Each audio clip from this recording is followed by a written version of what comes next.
앞으로 여러 규제들을 어떻게 손볼지에 대해서 정부가 큰 틀의 계획을 밝혔습니다.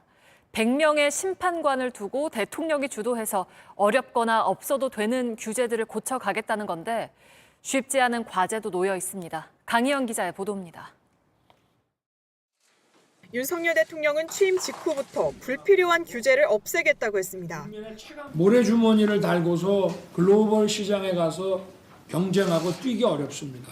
어렵고 복잡한 규제는 제가 직접 나서겠습니다.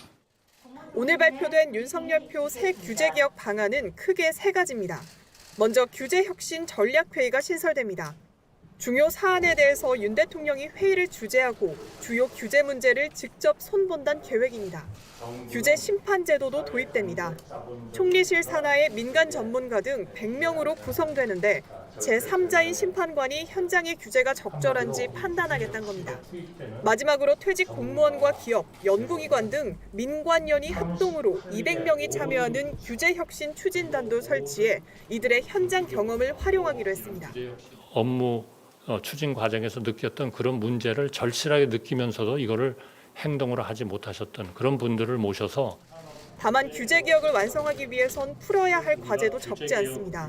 무엇보다 여러 부처에 걸쳐 있는 이른바 덩어리 규제를 해소할 수 있느냐의 성패가 달렸습니다. 규제 전봇대를 뽑겠다. 손톱 및 가시를 제거하겠다. 붉은 깃발을 치우겠다. 전임 정부도 모두 규제 개혁을 힘주어 말했지만 덩어리 규제를 손보는 데엔 역부족이었다는 평가입니다. 전문가들은 윤석열표 규제 개혁이 성공하기 위해선 국회 협치가 필수라고 말합니다. 국회하고 소통하지 않은 규제 개혁은 힘듭니다. 국회는 사실은 약간 정치적 정당성이 확보된 이슈를 가지고 새 규제를 자꾸 만드는 곳이에요. 거대 야당과 대치 중인 상황을 해소하지 못한다면 윤석열 정부의 규제 개혁도 미완에 그칠 수 있다는 전망이 나옵니다. JTBC 강연입니다.